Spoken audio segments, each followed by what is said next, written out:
Olá, oitavo ano. Aqui é o professor Givanildo. Vamos dar continuidade ao nosso estudo dessa semana. Vamos falar hoje, nesse vídeo, da regra de 3 simples.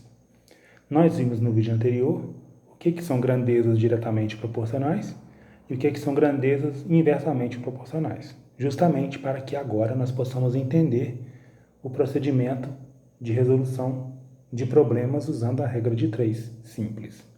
A regra de 3 simples nada mais é do que uma técnica que você usa para resolver determinados tipos de problemas, que são problemas envolvendo proporcionalidade, tá bom?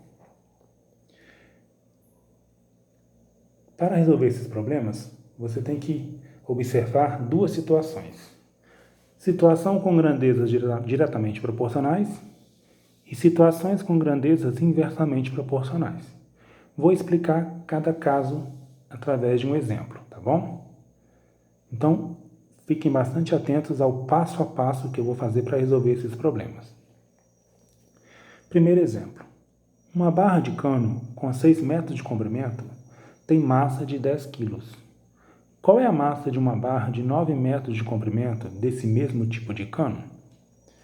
Para resolver esse tipo de problema, envolvendo grandezas, o que eu devo primeiramente é identificar quais são as grandezas envolvidas. Lembrando que grandeza é aquilo que eu posso medir ou contar, certo? Como que eu vou identificar a grandeza num problema?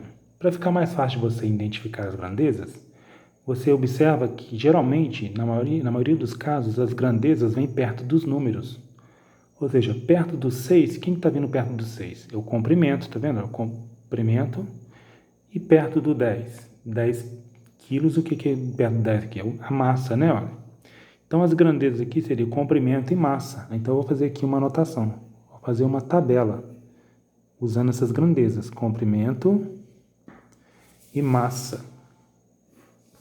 Ok? Então, o primeiro passo é identificar as grandezas e fazer uma tabela dessas aqui. Esse é o primeiro passo. Segundo passo, agora eu vou anotar nessa tabela os números que estão envolvidos no enunciado. O primeiro número é o 6. Esse 6 equivale aqui a comprimento. Eu vou colocar o 6 aqui. Vou colocar só o número, não precisa pôr o metro, não. Depois eu acompanho no enunciado, o próximo número é o 10. 10 é o quê? A massa. Continuando, ele quer saber qual é a massa de uma barra de 9 metros de comprimento. Esse 9 aqui é comprimento também. Como ele quer saber qual é a massa, então a massa aqui vai ser x. Ok? Bom, então aqui eu tenho 3 valores conhecidos e quero descobrir qual que é o quarto valor. Por isso chama-se regra de 3, porque você vai ter 3 valores conhecidos e você quer descobrir o quarto valor. Correto? O próximo passo agora, depois que faz a tabela, é identificar se essas grandezas elas são diretamente proporcionais ou inversamente proporcionais.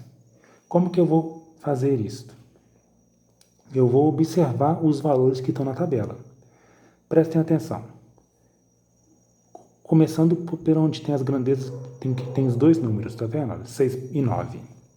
De 6 para 9, que é o comprimento, essa grandeza está aumentando, não está? De 6 para 9, aumenta. Se essa grandeza aumenta, o que acontece com a outra grandeza?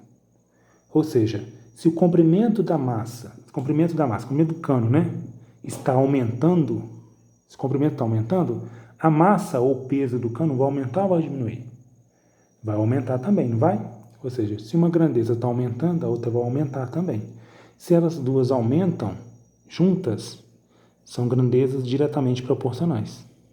Então, vou anotar aqui, ó, diretamente proporcionais. Então, recapitulando. Primeiro passo do problema é identificar as grandezas. Segundo passo, colocar os números. Terceiro passo, verificar se elas são diretamente proporcionais ou inversamente proporcionais.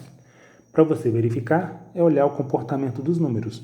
Aqui de 6 para 9 aumentou, então se eu aumento essa grandeza, o que aconteceria com a outra? Ela vai aumentar também, ou seja, se o comprimento do cano aumenta, o peso dele vai aumentar também. Então são grandezas diretamente proporcionais.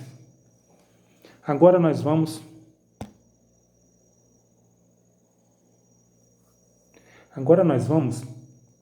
fazer o próximo passo, que seria montar a proporção com esses valores. A proporção ficaria, então, 6 para 9, assim como 10 está para x. Montando a proporção, o próximo passo agora é fazer a multiplicação cruzada para achar o x. Lembrando que quando tem multiplicação cruzada, eu começo onde tem o x primeiro. Então, vou fazer 6 vezes x é igual a 9 vezes 10. Resolvendo essa equação, 6 vezes x dá 6x, 9 vezes 10 dá 90. Então, x vai ser igual a 90 dividido por 6. 90 dividido por 6 dá 15. Pronto, eu descobri então que quando o comprimento da peça de cano for de 9 metros, o peso dele vai ser 15 quilos, a massa, né? Então, a resposta irá ser 15 quilos. Está pronto o primeiro exemplo. Então, aqui é uma situação onde eu tenho grandezas diretamente proporcionais, como foi demonstrado, tá certo? Agora, o segundo exemplo é a situação de grandezas inversamente proporcionais. Exemplo.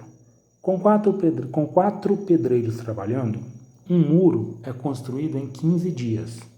Em quantos dias 6 pedreiros construiriam o mesmo muro trabalhando no mesmo ritmo? Vamos lá? Primeiro passo, então, é identificar as grandezas. Como eu disse, geralmente as grandezas vêm perto dos números, né? Então, perto do 4 aqui está pedreiros, é uma grandeza, vou anotar aqui. E perto do dia, dos 15 está o dias, então é dias. Então, pedreiros e dias, que são as grandezas. Vou fazer a tabela aqui, pedreiros e dias. Agora eu vou anotar os valores. Os valores são 4 pedreiros, 15 dias. Depois, em quantos dias? Quando perguntou em quantos dias é x. 6 pedreiros construiriam o mesmo número. Muro, lógico que trabalhando no mesmo ritmo, né? Depois que faz a tabela, eu vou verificar se são grandezas diretamente ou inversamente proporcionais. Para ser grandeza, para olhar, você vai verificar os valores, né? Olha, aqui está 4 e 6, não está? Aumentou de 4 para 6. Então, vamos lá. A quantidade de pedreiros está aumentando, não está? Se aumenta a quantidade de pedreiros, o número de dias para construir o muro vai aumentar ou vai diminuir? Vai diminuir, não é? Porque se eu tenho mais pedreiros, se eu vou ter mais pedreiros trabalhando, eu vou gastar menos dias para fazer a obra. Então, se aumenta essa grandeza e a outra diminui, acontece o inverso uma com a outra, não acontece? Então, elas são inversamente proporcionais. Inversamente proporcionais. Agora eu vou montar a proporção. Presta bastante atenção na hora de montar a proporção. Quando for inversamente proporcionais, você vê então que uma é o inverso da outra. Então, na hora de você montar a proporção, você vai ter que inverter uma delas, inverter os valores. Eu vou inverter aquelas que tem números, tá vendo? Eu vou inverter essa daqui. Em vez de colocar 4 para 6, eu vou colocar 6 para 4. Tem que inverter um lado, tá vendo? O outro você mantém, no caso, vou manter o que? 15 com o x, tá certo? Então, esse detalhe. Então, por isso que a gente verifica se é diretamente ou inversamente. Porque quando for inversamente, na hora de montar a conta, tem que inverter um dos lados, senão a conta dá errada. Invertir aqui, agora é só multiplicar cruzado. Ó. 6 vezes x é igual a 4 vezes 15. 6 vezes x dá 6x, 4 vezes 15 dá 60. X vai ser igual a 60 dividido por 6. 60 dividido por 6 dá 10. Quer dizer então que, se forem 6 pedreiros, o muro será construído em 10 dias. Então, a resposta aqui, 10 dias, ok? Agora tenta fazer as atividades. Se necessário, revejam os vídeos ou entre em contato no WhatsApp. Bons estudos para vocês, até mais.